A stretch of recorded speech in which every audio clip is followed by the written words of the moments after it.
Igbo Igbo ndị ọma m jem ọnụ ekele m ụnụ ọlụlọ Nneka Chimezie n'ikwa anyị na-ewetara ụnụ ọnọdụ Igbo biko iwuru onye Igbo ihe Igbo na-amasị tụsaa okwu a m na-achọ ikwu n'ụtụtụ a ụnụ ọma na ndị Igbo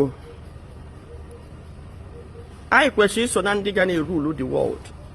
Ọ bụrụ na I use the one weapon nwekwana ihe na-enye anyị nsogbu today, ya wụ our unity, our strength.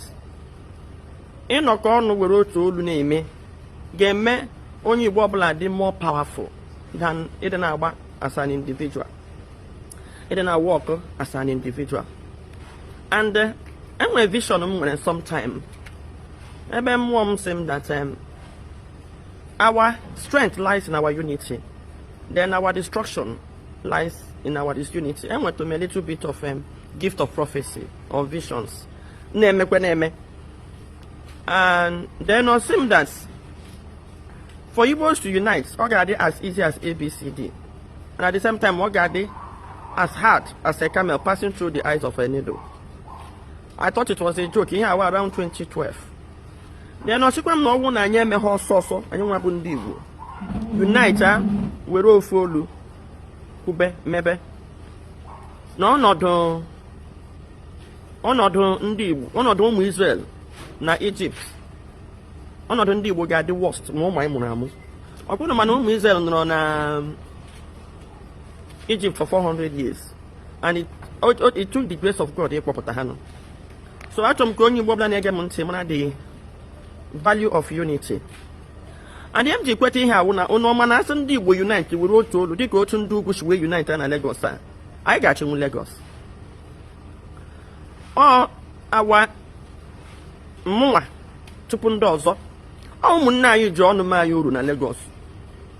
Ụmụnne anyị mmadụ dịka Joe Igbo kwe na Solomon na-agụele ewu ndị na-agwa anyị na anyị bịara abịa ndị Yoruba ji ma na anyị bịara abịa wee kele m nwaanyị maka ụjọ a ga-ekwe ndị Yoruba gwa anyị na anyị bịara abịa in a country we are citizen. Ọwa ha were media sell loyal to us. Onye Igbo nọkọta ya pụtasị n'obodo ya wụ part of na enwere ndị nwe dị ala. This is the mentality. Anyị jizi aka anyị na-emegodo onwe anyị uru. Na-enyezi ndị Hausa na ndị Yoruba the gods ịsa anyị na-enye quick notice in a country we all fought together and own. Gịnị kpatara ya? Asụ ndị Igbo jikọrọ aka ọnụ na Lagos a anyị enwetaghị gọvanọ, anyị ga-enweta deputy, anyị ga-ejinwu like 4 local governments. Ndị na-asị anyị na anyị bịara abịa, ndị Fulani bịara abịa n'ugwu Hausa nwere ọnụ mana ha nọ na minority. Gịnị ka ị chere ọwụ? Ndị Fulani bịara abịa, ndị Fulani erughị 5 million na the whole Nigeria mana ha wụ the most powerful. Unoma the secret will unity. Akwụkwọ isi n'ofu ihe onye ọbụla etinye uchu ị na-elu utugoro gị ilu alụwa zọta. Ụnụ hụ ana ndị Hausa awụ ndị na-aga n'obodo ọbụla ha ndị akwụ ụgwọ ha ndị emerent mana ha ga-ebi ndị nwa na onwe gị nwe ala ịmachi anya hụ ebe ha nọ ị ga-aga nwe bikọ ịma na unit ha dịrị enwu nga ha na-edefend their interest. Onye ọbụla ga-etinye uchu mana abịa n'etiti anyị onye bụrụgodo ụzọ akpọ gị n'akụkụ sị gị na were n'ihe dị ụta ebite ga niwe ahịa ọbụla ndị Igbo akụtụrụ ebe ọbụla sị ha na-emegbu onye Igbo. Enwere onye kwesịrị protect interest ya na-protect that interest. Na that vision m nwere ọ dịkwa m ka ndị anyị na ha na-alụ ihe a ọ gaala gbaa afa hụ ebe strength anyị ahụ nọ were na-eme kwa mbọ ịhụ na ndị Igbo unite. Kamgbe 2018 ndị Igbo ụnụ kwara ahụ nwa m pụtara n'ikwu ihe m na-akpagharị iwu unity ka anyị ga-esi unite. Mgbọsị m ọ dị as easy as ABCD ya nwụ na any day onye Igbo ọbụla all over the world lead hala hapụ gị dọrọ onwe si n'ọwa Igbo ka a ga-adọta that day ka nsogbu anyị na-agwụ n'all over the world. Mana ọ wụzi onye ọbụla ilitezi kwetezi na that thing wụzi that difficult also mana ọ dịkwa as hard as a camel passing through the eyes of a needle. Onye Igbo ọbụla na-anụ olu m tata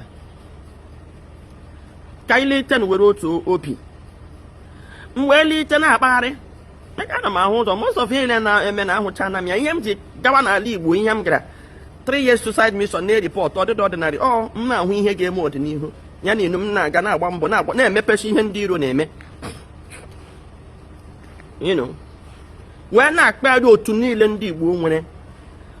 Ndị Igbo ndị nwere the highest group na-protect Igbo interest more than 200. Ndị afọ mmanadị ma ha nwerekwere 10 mana 10 aha ha nwere ebido ya na ọnụ ukwu last mana enweghị nke anyị na last 10 years ihu gidi.